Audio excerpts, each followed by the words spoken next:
오늘 참 예배하기 좋은 날입니다. 사랑하는 형제자매 여러분, 주님 안에 사랑하는 형제자매 여러분, 오늘 시간 예수님 때문에, 복음 때문에 어떻습니까? 오래간만에 어떻습니까? 제가 오늘 446장을 여러분들하고 같이 하자고 지난 한 주간 내내 마음에 생각하고 이 찬송을 선택했는데, 그게 3절 가사에 보면 측량 못할 은혜로 채우시고 늘 성령에 감아주사 큰 기쁨 중 주님을 찬양토록 내 생활을 도우시네. 그래서 오늘 우리의 모든 마음과 또 삶의 무거운 짐들을 다 벗겨주시기를 바랍니다. 기쁨의 참 강수가 경험되게 하시고 또 불멸의 기쁨의 주인공이 되십시다. 그런데 그 가사 가운데 후렴에 이런 거 있죠. 매 마른 땅을 종일 뭐 한다고 그랬습니까? 걸어간다고 그랬어요. 신앙생활 하면서 어떨 때는 날 때도 있고 어떨 때는 또 앞장서서 달릴 때도 있지만, 살다 보면 살 힘이 없고 달릴 힘이 없을 때도 있어요. 그럴 때도 여러분 주저앉으면 안 되고 주님과 동행하면서 뚜벅뚜벅 걸어가도록 하십시다. 세상에 들은 말이 있죠. 누우면 죽고 걸으면 산다. 그래서 오늘 이 예배를 통하여 주님과 걸어가는 것이 무엇이고 참 신앙생활의 핵심이 무엇인지를 깨달아 주님 사건이나 환경이나 사람에게 영향받지 말고 우리 주님을 향하여 다 집중해서 우리 천국 가는 그날 더 가까이 다가가기를 바랍니다. 오늘 말씀의 핵심은 가짜 신앙과 진짜 신앙, 거짓 신앙과 참 신앙, 그리고 복음의 진정한 성령의 능력과 가짜 능력, 이런 것들을 좀 오늘 정리를 하면서 우리 자신을 돌아보도록 하겠습니다. 제가 이 말씀을 준비하면서요, 진짜 신앙과 가짜 신앙, 요새 우리 무기가 많아요. 무기가 뭐냐? 무늬만 기독교. 다시요, 무늬만 기독교, 이런 것이 이래요. 이 무기가 많아요. 그래서 이 무기가 서로 막 사람을 찌르는 것처럼 말이죠. 막 공동체를 서로 찌르고 부부간에도 서로 찌르고 막 이런 무기가 되지 말고, 무늬만 기독교 되지 말고 우리 참 기독교, 참 신앙 회복되면 좋겠습니다. 말씀 준비하면서 그러면 무늬만 기독교, 무기하고 그 다음에 참 기독교의 차이가 뭐냐, 참 신앙과의 차이가 뭐냐. 신앙생활, 첫째는 신앙생활을 5년, 10년, 20년 해도 도무지 변화가 없고 똑같다면 이게 문제가 있는 거예요. 우리가 믿는 이 신앙은 생명의 종교입니다. 생명이 씨앗이 담기면 자라기 마련인 것이에요. 생명의 씨앗이 뿌려지면 그것이 자라고 발아해서 성숙하게 되는 거예요. 5년, 10년, 20년 지나도 똑같다면 안 되는 거예요. 여러분 자라면 좋겠어요. 또 이 무늬만 기독교인 신앙은, 소위 짝퉁 신앙은 자기의 체험과 어떤 자기의 경험이 더 중요해요. 말씀보다 더 중요해요. 전통적인 신앙과 교리를 무시해요. 자기의 체험이 더 중요해요. 그리고 자기의 체험이 중요하고 또 성경을 영적으로 균형 있게 보지 못하고 어떤 거 하나만 전체적으로 통전적으로 보지 못하고 자기 하나만 자기 것에 이로운 것만 빼가지고 보는 그런 성향도 있어요. 그것도 아니에요. 무엇보다도 가짜 신앙과 진짜 신앙의 결정적인 차이는 중요한 순간을 판단을 할 때 그 순간의 판단의 주인이 나이냐 아니면 주님이시냐, 거기서 결정된다는 것이에요. 그래서 오늘 말씀 하나하나 정리하면서 우리 모두가 다 이 여름 동안 영적으로 재충전하고 새로워질 수 있도록 하나님께서 한 분 한 분에게 주신 음성 있기를 바랍니다. 자, 사도행전 8장 8절에 보니까 그 성에 큰 뭐가 있었더라? 기쁨이 있었더라. 이거는 박해 중의 기쁨이요, 또 이것은 핍박 중의 기쁨이었어요. 돌아온 당사가 아버지 앞에 돌아왔을 때 집안에 잔치를 하고 기쁨이 넘칠 때였던 것처럼 사마리아 성에 수많은 탕자들이 주님 앞에 돌아오니까 천국에서 잔치를 하고 그야말로 영적인 기쁨의 경축일이 시작이 된 것입니다. 감사한 일이죠. 근데 좀 이상한 일이 하나 생겼어요. 그게 뭐냐면 9절에 보니까, 그때에 사도행전 8장 9절에 보니까 그 성에 어떤 사람이 있었습니까? 시몬이라는 사람이 있었어요. 이 시몬이라는 사람은 우리 한국식 발음이나 또 고대 근동 발음은 시몬인데 영어식 발음은 사이몬이라고 그러죠. 사이몬. 이 시몬이라는 사람이 있었는데 이 사람은 마술사예요. 그리고 마술을 부려가지고 사마리아 성에 있는 사람들을 놀라게 했어요. 과거에 모세 시대에도 그 술객들, 마술사들이 있어서 뭘 던지면 거기에 막 뱀이 되고 막대기가 뱀이 되고 지팡이가 뱀이 되고 하는 그런 애굽의 술객들이 있었던 것처럼 이 사람이 하면 그런 마술과 마법을 행한 것 같아요. 초대교회 전승사에 보면 이 사람은 유대교를 배교한 사람이다. 그리고 이 접신, 그러니까 접신론이라는 그 사람들의 영혼을 혼미해가지고 사람들의 마음을 확 낚아채는 어떤 마술 그런 것들이 있었던 것 같아요. 어쩌면 그는 황도 12궁이 그려진 점성술 세계의 거창한 마술사의 옷을 입고 화장된 모습으로 등장했는지 몰라요. 하지만 일반 사람들이 볼 때는 10절 보세요. 낮은 사람부터 높은 사람까지, 백성을 마술로 놀래게 하니까 낮은 사람부터 높은 사람, 그 성에 있는 빈부귀천 이런 사람들이 다 따르며 이르되 이 사람은 크다, 일컫는 하나님의 능력이다, 이 사람은 대단한 사람이다. 그리고 11절에 오랫동안 그 마술에 놀랐으므로 그들이 따랐다. 하여튼 사람들을 이렇게 아주 그냥 어떤 권능처럼 보여가지고 마음을 확 잡은 거예요. 여기서 가짜와 진짜가 구별되는 거예요. 인간이 무슨 껍데기로 능력 가지고 뭘 괜찮게 하는 것 같은데, 그런데 그건 아니에요. 진짜 신앙은 이런 일이 있을 때, 여러분 베드로나 바울이 얼마나 대단했습니까? 수건을 던지면 거기에 사람들이, 죽은 사람이 살아나는 것 같고, 그 다음 그림자만 밟아도 아픈 자들이 막 낫고 대단한 일이 벌어지는 거 아닙니까? 그런 대단한 바울이 어떤 고백을 했습니까? 고린도전서 2장 1절 2절 이런 내용이 나옵니다. 같이 읽어보겠습니다.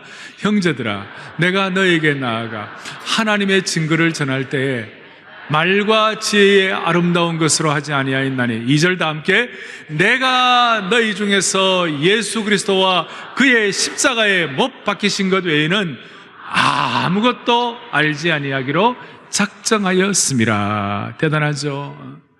바울에게 능력이 나타났습니다. 바울에도 표적이 나타났습니다. 아마 여기 마술사 시몬과는 비교가 안 되는 그런 능력이 나타났어요. 그런데 내가 가진 그 능력과 그 표적을 가지고 너희들에게 말한다, 그렇게 말하지 아니하고 2절에 내가 너희 중에서 예수 그리스도와 그가 십자가에 못 박히신 것 외에는 아무것도 알지 않기로 작정하였습니다. 이것이 진짜 신앙이라는 것이에요. 그 뒤에 바울이 3절 4절 오면 내 말과 내 전도함이 사람의 말과 지혜로 하지 아니하고 오직 성령의 나타남과 능력으로 한다고 말씀하신 거예요. 그리고 오늘 첫 번째, 진짜 신앙과 가짜 신앙, 참 신앙과 거짓 신앙은 어떻게 구별이 되는가? 겉으로 드러나는 껍데기 능력이 아니라 그 내면이 예수 그리스도 중심으로 집중하는 것이에요. 오늘 이것이 빌립 집사님에게 그대로 나타났어요. 막 이와 같이 마술사가 대단한 영향을 끼치고 사람들이 다 따르고 그런 상황이었습니다마는 빌립 집사님은 묵묵하게 사도행전 8장 사람들이 오랫동안 11절에 그 마술에 놀랐는 그 순간에 12절, 오늘 12절이 요절 같은 말씀이에요. 8장 12절 또박또박 같이 우리 한번 보겠습니다. 빌립이 하나님 나라와 및 예수 그리스도의 이름에 관하여 전도함을 그들이 믿고 남녀가 다 세례를 받았다 그랬어요. 빌립이 하나님 나라와 및 예수 그리스도의 이름에 관하여 전도했다. 찬양대, 오케스트라, 모든 오늘 이 예배 참석한 성도들 한번 생각해 보십시오. 빌립이 첫째 누구와? 하나님 나라와, 그 다음에 뭐예요? 예수 그리스도. 빌립의 핵심이 그거예요. 빌립이 얼마나 대단했느냐? 빌립이 전한 표적 앞에 13절 뒤에 보세요. 전심으로 얼마나 그 나타나는 표적과 큰 능력을 보고 놀랐는데 누가 놀랐는가? 이 마술사 시몬이 깜짝 놀란 거예요. 마술사 시몬이 깜짝 놀라가지고 빌립 앞에 납작 엎드려서 당신이 제일입니다. 당신이 나하고는 비교가 안 되는 대단한 분입니다. 표적과 능력을 볼 때 나는 아무것도 아닙니다. 그렇게 말하면서 빌립 앞에 납작 엎드렸어요, 이 시몬이. 그런데 빌립은 그 능력과 표적을 말하지 아니하고 12절에 하나님 나라와 예수 그리스도에 대해서 말씀하신 거예요. 이것이 바로 참신앙과 가짜신앙, 짝퉁신앙과 제대로 된 신앙, 이것이 무늬만 기독교인과 그렇지 않으면 진실된 그리스도인의 차이를 결정하게 했다는 것입니다. 어떻게 했을까요? 아마 하나님 나라와 예수 그리스도에 대해서 말씀할 때에 빌립이 사마리아 성에 들어가서 사람들에게 이렇게 얘기했을지 몰라요. 창세기 3장에 오면 사람들이 범죄해가지고 아담과 하와가 범죄했을 때 하나님께서 그 범죄한 것을 그대로 내어치거나 그대로 망하게 하지 않으시고 3장 15절에 여자의 후손을 보내셨어요. 여자의 후손이 이제 다시 한번 이 불순종하고 영원히 망할 수밖에 없는 그 사람들을 구원하겠다. 소위 예수 그리스도에 대한 말씀을 하셨을 거예요. 그리고 아브라함에 대해서 얘기하면서 아브라함이 창세기 22장에 보면 아브라함이 어떻게 했습니까? 이삭을 하나님께 올려드렸어요. 이삭을 올려드리면서 아브라함의 마음속에 단순히 이삭을 드리는 그 정도가 아니라 아브라함은 성부 하나님을 상징하고 이삭은 예수 그리스도를 상징하여 예수 그리스도가 이와 같이 우리들을 위하여 제물되는 것, 그것을 아마 모형으로 표상으로 보여주신 것이 아닌가. 거기에 대해서 앞에 사도행전 3장에 이런 내용이 나와 있어요. 사도행전 3장 13절을 다 같이 우리 크게 합독하죠. 아브라함과 이삭과 야곱의 하나님 곧 우리 조상의 하나님이 그의 종 예수님을 됐습니다. 자, 아브라함과 이삭과 야곱의 하나님 곧 우리 조상의 하나님이 그의 종 예수님을 뭐하게 하셨느니라? 영화롭게 하셨느니라. 아브라함도 이삭도 야곱도 핵심이 뭐냐? 예수 그리스도가 핵심이라는 거예요. 예수님이 이 땅에 오셔서 성육신 하셔서 이 땅에 오셔서 세 가지를 겸직하셨다, 이렇게 말씀했을지 몰라. 예수님의 제사장적인 역할, 예수님의 선지자적인 역할, 예수님의 왕적에 대한 역할. 예수님의 제사장적인 역할이란 건 뭐예요? 모든 제사장은 하나님 앞에 제물로 드려요. 제물을 드리는, 제사를 드리는 것이에요.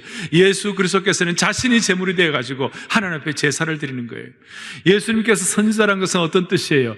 율법을 완성시키고 주님께서 예언하신 모든 것들을 완성시키기 위해 주님께서 오신 선지자이시다. 예수님께서 왕이 되셨다는 것은 무슨 뜻이에요? 앞으로 우리의 생애를 주님이 붙잡으셔서 어느 날인가 주님은 심판주로 오실 것이다.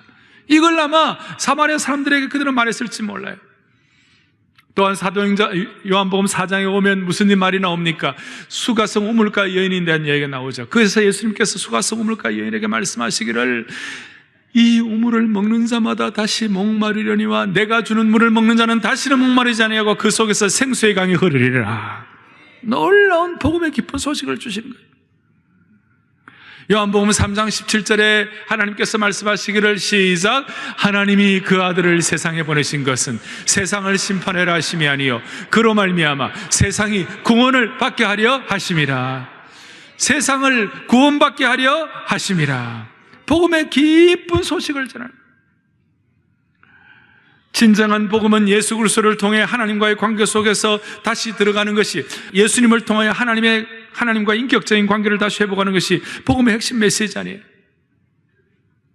그러니까 빌립은 사마리아에 가가지고 문화적, 인종적 갈등을 해소하는 것보다 더 중요한 것이 뭐냐? 예수 그리스도 없이 죽어가는 영혼을 걱정하는 이 선교적 마인드를 가지고 사마리아 성에 가서 복음을 전하니까 그것이 통해버린 것이에요. 거기에 능력이 나타난 것이에요.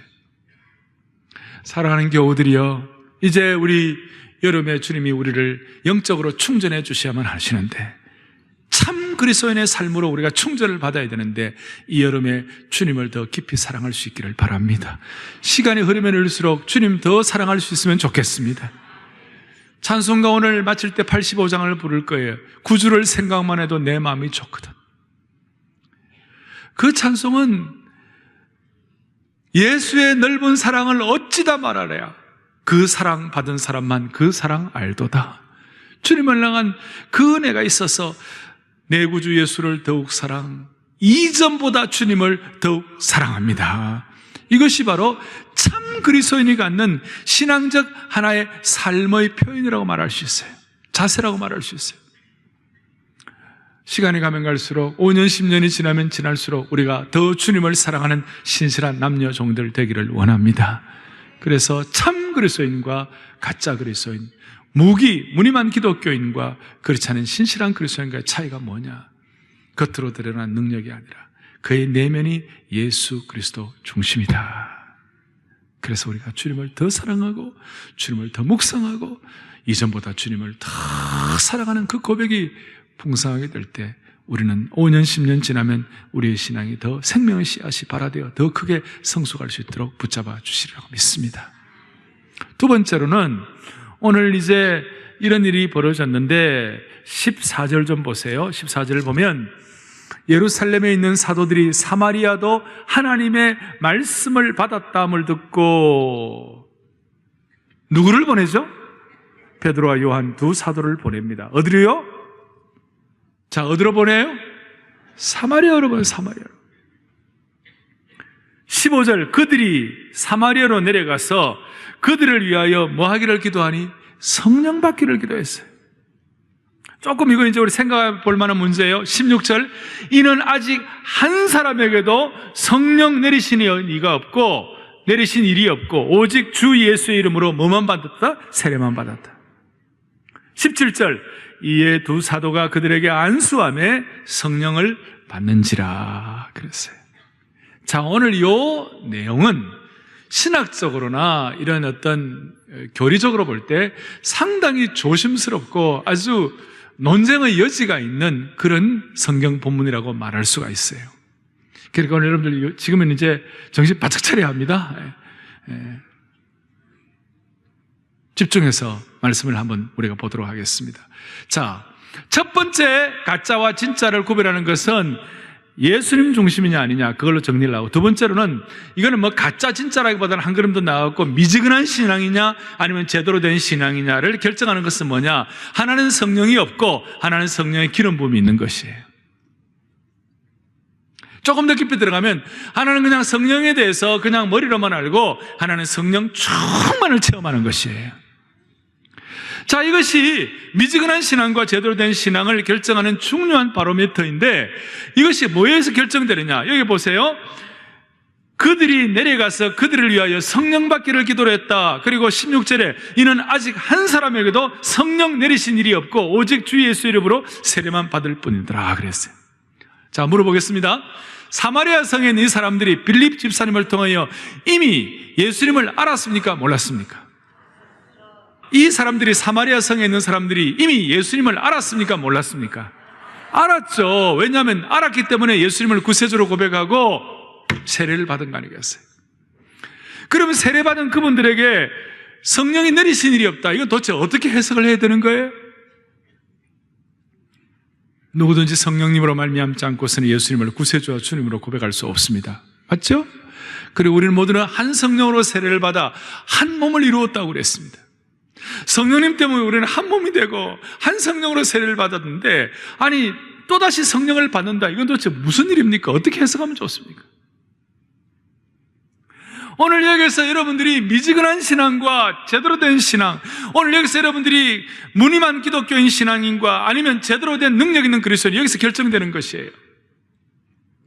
사랑의 교회 교우들이여, 이 말씀을 받는 모든 주의 백성들이여, 성령을 머리로만 아는 사람들이 아니라 성령을 체험하는 충만한 은혜가 있기를 바랍니다. 이것은 어떤 뜻이에요?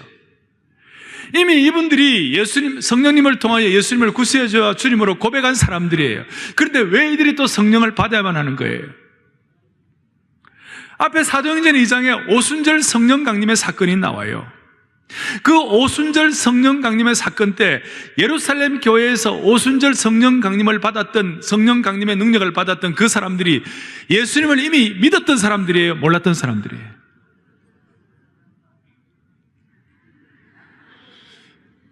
몰랐던 분들이 알았던 분들이에요. 알았던 분들이고 예수님을 구세주로 모시고 예수님의 승천을 알고 십자가 부활을 다 안 사람들이에요. 그런데 오순절 성령 강림의 능력이 나타났어요. 이미 베드로와 요한은 예수님을 구세주와 주님으로 섬기고 사도들과 거기에 500의 형제들이 다 주님을 알았던 분들인데 거기에 성령이 임하신 거예요. 오순절 성령이 강림한 할 때, 오순절 성령이 임할 때 크게 세 가지. 첫째는 불의 혀같이 불이 임한 거예요. 정화시켜 주시는 거예요. 바람같이, 바람이란 말은 바람이 보이진 않지만 바람이 부는 것처럼 변화의 능력, 실제적인 변화의 능력이 변화예요. 오순절 성령 강림이 임할 때 난 곳 방언으로 들었죠. 베드로는 히브리 방언인 아람어로 막 설교를 하는데 알아듣는 사람들은 저 그리스 사람들은 그리스 출신들은 그리스 말로, 저 알렉산드리아 출신 사람들은 알렉산드리아 말로, 자기가 태어난, 자기가 살았던 그 지역 출신의 말로 막 들리는 거예요. 요즘식으로 말하면 한국말로 설교하는데 영어로도 알아듣고 스페인어도 알아듣고 러시아로 알아듣고 일본어로 알아듣고 이런 희한한 일이 벌어지는 거예요. 그것은 뜻이 소통의 은혜, 소통이 나타나는 거예요. 그러니까 능력과 변화와 소통이 예루살렘 교회에 이미 성도들이 예수님을 알았지만, 이미 성령님을 통해 예수님을 구세주로 모셨지만 위로부터 변화와 능력과 소통의 기름 부으심이 임하셨다, 그 말이에요. 그리하여 사마리아에도 빌립 집사님을 통하여 복음을 듣고 사람들이 주님 앞에 돌아오는, 아까 말한 기쁨의 경축일이 넘실넘실 기쁨의 강수로 임하여 기뻐했지만, 베드로와 요한이 와가지고 성령의 기름 부으심을 받아야 한다, 성령의 충만을 받아야 한다, 그래야 미지근한 신앙을 탈피하고 제대로 된 신앙생활을 할 수가 있을 것이다, 이걸 말씀하는 거예요. 조금 더 구분하면 이렇게 말할 수 있습니다. 예수님의 복음은 믿지 않는 자들을 위한 복음이에요. 믿지 않는 자들이 예수 믿게 하는 것을, 그걸 복음의 기쁜 소식이라고 말할 수 있어요. 그런데 예수 믿는 자에게 진짜 기쁜 소식이 있어요. 그것이 뭐냐? 믿는 자들에게는 성령의 기름 부으심이 진짜 기쁜 소식이에요. 성령 충만이 기쁜 소식이라고 말할 수 있습니다. 그래서 주님께서는 과거 제자들에게 누가복음 11장 13절에 이런 말씀을 하셨어요. 다 같이 우리 또박또박 합독하겠습니다. 너희가 좋은 것을 자식에게 줄 알거든 하물며 너희 하늘 아버지께서 구하는 자에게 성령을 주시지 않겠느냐 하시니라. 자, 이 말씀은 예수님과 하나님 아버지와 상관이 없는 믿지 않는 자들에게도 통하는 말입니까? 아니면 이것을 이미 예수 믿는 사람들에게 주님께서 다시 한번 확인시켜 주시는 거예요? 그렇죠. 왜냐하면 우리는 주님의 자녀가 되었어요. 그러니까 너희 하늘 아버지께서 하는 거니까 하나님이 우리 아버지예요. 우리가 하나님의 자녀가 되었어요. 믿지 않는 자들은 하나님을 아버지라고 못 불러요. 믿지 않는 자들과 하나님과의 관계는 없는 거예요. 그런데 우리는 예수님의 복음을 통해 예수님을 구세주로 주님을 모신 사람이에요. 그런 우리가 받을 수 있는, 또 우리가 할 수 있는 중요한 일이 뭐가 있느냐? 기도를 하는데 구하면 성령을 주신다는 것이에요. 선물로 받는 성령님을 통하여 예수님을 구세주로 고백했어요.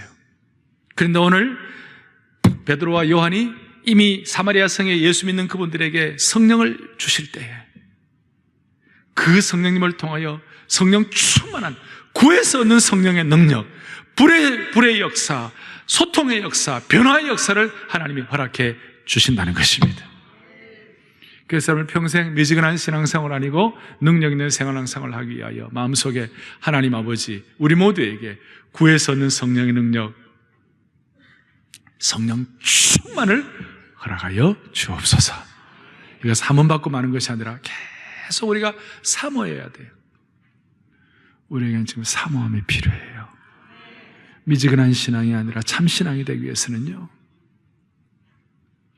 성령의 베드로와 요한이 기도하여 얻었던 사마리아 이미 예수 믿는 분들에게 임했던 그 충만함이 불의 역사, 바람의 역사, 소통의 역사가 우리에게 다시 한번 임하게 하옵소서. 오순절 자체는 재현되지는 않지만 오순절 성령 강림의 능력과 기름 부으심과 은혜는 재현되는 줄로 믿습니다. 그 마음으로 우리가 서원해야 되는 것이에요.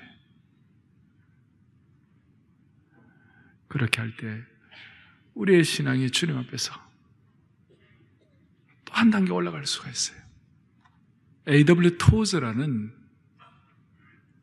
제가 정말 존경하고 늘 간접적 멘토로서 그의 책을 통하여 우리 온 성도들과 함께 은혜 받기를 원하는 저에게서는 참 귀한 분이신데, A.W. 토저의 여러 책들 가운데 나는 종교인인가 아니면 나는 성령의 사람인가, 나는 무기인가 무늬만 기독교인가 아니면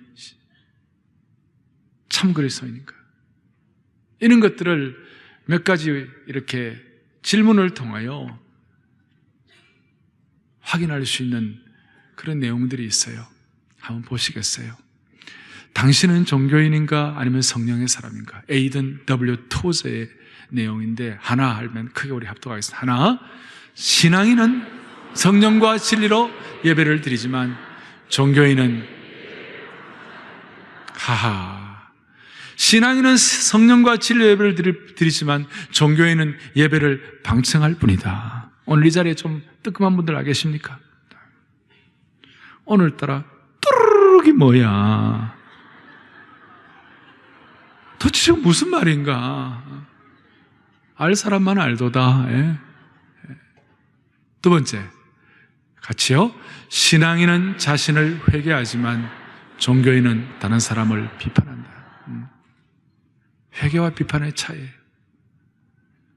말하지 않아도 여러분들 무슨 뜻인지 다 이해할 거예요. 세 번째, 신앙인은 시간과 더불어 신앙인격이 깊어지지만 종교인은 자기의가 더욱 높아질 뿐이다. 신앙인격이 깊어지는 것과 자기의를 드러내는 것과 차이예요. 네 번째, 신앙인은 하나님의 뜻을 추구하지만 종교인은 자신의 뜻을 추구한다. 다섯 번째, 신앙인은 하나님의 음성에 귀를 기울이지만 종교인은 세상의 소리에 귀를 기울인다. 진짜와 가짜와 구별되는 것입니다. 여섯 번째, 신앙인은 자신의 연약함을 자랑하지만 종교인은 자신의 강함을 자랑한다. 일곱 번째, 신앙인은 예수님이 없으면 행복할 수 없지만 종교인은 예수님이 없어도 행복할 수 있다. 이해되시죠? 우리는 예수님 없으면 행복한 사람들이 아니에요. 그리고 행복이 있다 하더라도 그것은 오래가는 것이 아니라는 걸 알고 있어요. 여덟 번째, 신앙인은 하나님의 영광이 드러나지만 종교인은 자신의 영광이 드러난다. 종교인을 제가 무기라고 그랬어요. 무기. 무늬만 기독교. 아홉 번째요, 성령 충만한 기름 부음이 있는 신앙인은 사람을 치유하지만 자기 의로 옷 입은 종교인은 사람을 정죄한다. 치유와 정죄의 차이예요. 살리는 것과 죽이는 것의 차이예요. 마지막 열 번째요, 신앙인은 영적 설렘이 있지만 종교인은 영적 메마름이 있다. 오늘 이 자리가 메마른 자리가 아니라 영적 설렘과 생수 거르는 자리가 되기를 간절히 바랍니다. 첫 번째는 예수님 중심인가, 두 번째로는 성령 충만을 우리가 사모하는 이런 내용이 우리로 하여금 참 그리스도인과 미지근한 그리스도인들의 차이를 결정한다고 말씀을 드렸어요. 이제 세 번째가 중요합니다. 세 번째는 뭐냐면,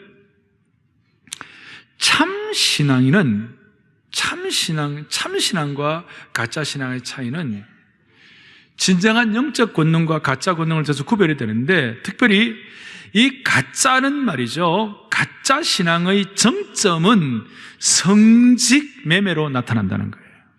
이 말이 영어로 어려운 말로 시몬이라고 그러는데, 오늘 그 시발이 오늘 시몬을 통해 나타나는 거예요. 이렇게 나와 있습니다. 오늘 보십시오. 다 함께 사도행전 8장 오늘 여러분들이 아까 읽으셨는데요, 17절, 이에 두 사도가 그들에게 안수하여 성령을 받고, 아까 13절 뒤에 표적과 큰 능력이 나타나니까, 아까 사마리아 성에 이 마술사 시몬이 18절, 시몬이 사도들의 안수로 성령 받는 것을 보고 뭘 했습니까? 왜 돈 드리는 거예요? 주님 앞에 이 물질을 드리고 그렇게 바치는 거예요? 아니에요. 돈 드리는 이유가 뭐예요? 19절, 이르되 이 권능을 내게도 주어 누구든지 내가 안수하는 사람은 성령을 받게 하여 주옵소서. 참 꿈을 깨야 할 사람입니다.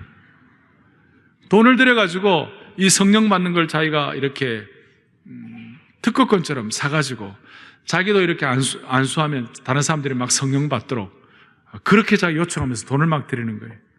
20절 베드로가 이르되 너가 하나님의 선물을 돈 주고 살 줄로 생각하였으니 너의 은과 네가 함께 망할지어다.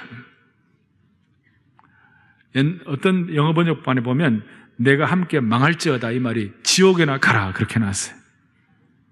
21절에 하나님 앞에서 너의 마음이 바르지 못하니 이 도에는 우리 기독교 이 신앙에는 너가 관계도 없고 분깃될 것도 없느니라. 유업받을 것도 없다 그렇게 했어요. 그리고 20절에 22절에 그럼에도 불구하고 베드로는 마음이 아프고 늘 목자의 심정이 있으니까 22절에 그러므로 너의 이 악함을 회개하고 주께 기도하라. 혹 마음에 품은 것을 사하여 주시리라 그랬어요.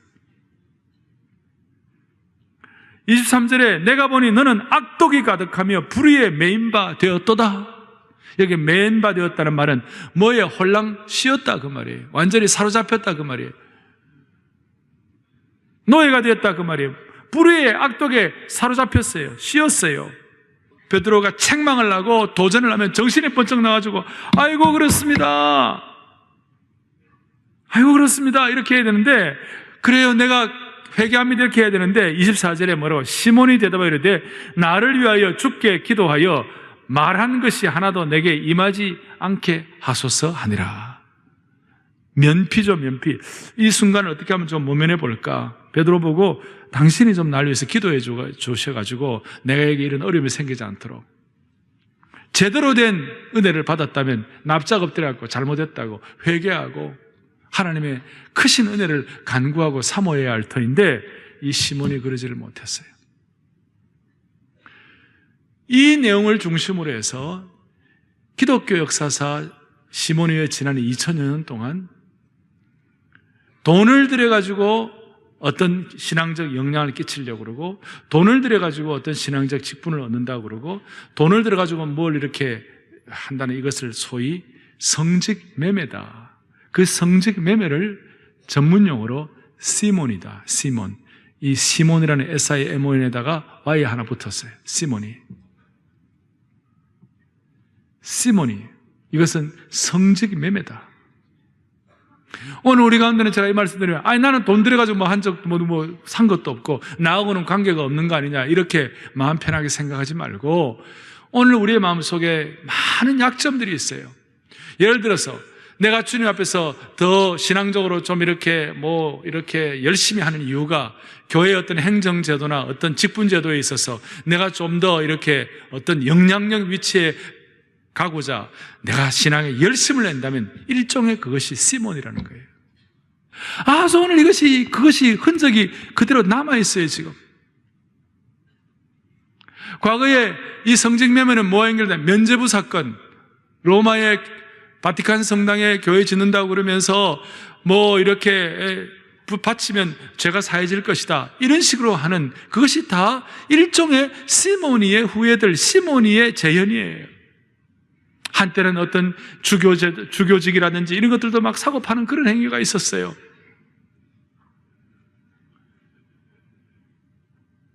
이태리의 유명한 메디치 가문 같은 데서는 돈을 주고 추기경을 사고 막 그랬죠.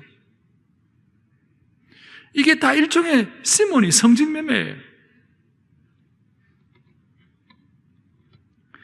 우리가 자신을 높이기 위하여 어떤 영적인 은사나 권능을 구하고자 한다면 시몬과 같이 돈을 직접 들여서 사고자 하는 그런 마음이 없다 할지라도 사실은 시몬과 같은 잘못을 저지르고 있는 것이에요. 아까 말씀한 대로 명성을 얻거나 사람들의 존경을 받기 위해 섬긴다면 그것 또한 21세기형 시몬이 성직 매매예요. 교회의 행정 구조 안에서 더 큰 영향을 끼치려고 하는 생각에 사람들의 눈을 의식해가지고 섬긴다면 그것조차도 일종의 시몬이라는 것이에요. 자신의 영광을 위하여 영적 은사를 구한다면 이것 또한 성직 매매라는 것이에요. 시몬의 가장 큰 문제는 하나님의 능력을 돈으로 살려고 한 것이에요. 근데 하나님의 가장 큰 능력, 가장 고귀한 것은 하나님의 은혜로 주어지는 거예요. 너무나 귀하기 때문에, 이 프라이슬리스한 거예요. 너무나 값이 귀한 것이기 때문에 참으로 우리는 성직 매매에 들어가지 아니하고, 우리가 하나님의 은혜를 베드로와 요한이 했던, 빌립이 가졌던 그 복음의 순수성으로 돌아가기 위해서 우리가 오늘도 간직해야 할 모든 자세는 뭐냐? 내게 있어서 너무 중요하고 소중하고 귀한 것은 모두가 하나님의 은혜로 주어졌구나. 이걸 고백하는 거예요. 바울이 고린도 교회를 향하여 고린도 11장에 보면요, 자기는 얼마나 대단한 사람인지, 난지 8일 만에 할례를 행하고 유대인 중에 유대인이고, 그야말로 율법사 바리새인 중에 바리새인이고, 율법으로 말하면 흠이 없는, 어떤 면에서 충분히 자랑할 만하고 충분히 내세울 만한 사람인데, 어떤 면에서 그가 갖고 있는 그것이 자기의 권능과 능력을 표현할 수 있는 사람인데도 불구하고 바울이 뭐라고 고백했습니까? 나는 죄인 중에 괴순이라 그랬어요. 그런 자세야말로, 하나님의 은혜에 대해서 절감하는 자세야말로 21세기판 성직 매매를 답할 수 있는 은혜를 받는 것입니다. 정리하겠습니다. 요한복음 17장에 영생은 곧 유일하신 참 하나님과 그가 보내신 자 예수 그리스도를 아는 것이니라. 오늘 참 기독교와 거짓 기독교를 구별하는 영생을 확신하고 하나님 당신을 맛보고 산떡 되시는 예수 그리스도를 먹고 생수 되시는 예수 그리스도를 마심으로 말미암아 우리 모두가 다 미지근한 신앙이 아니라 참된 신앙으로 복귀하기를 바랍니다. 여러분의 섬김을 통하여 예수님의 이름이 높임을 받을 수 있기를 바랍니다. 우리의 섬김을 통하여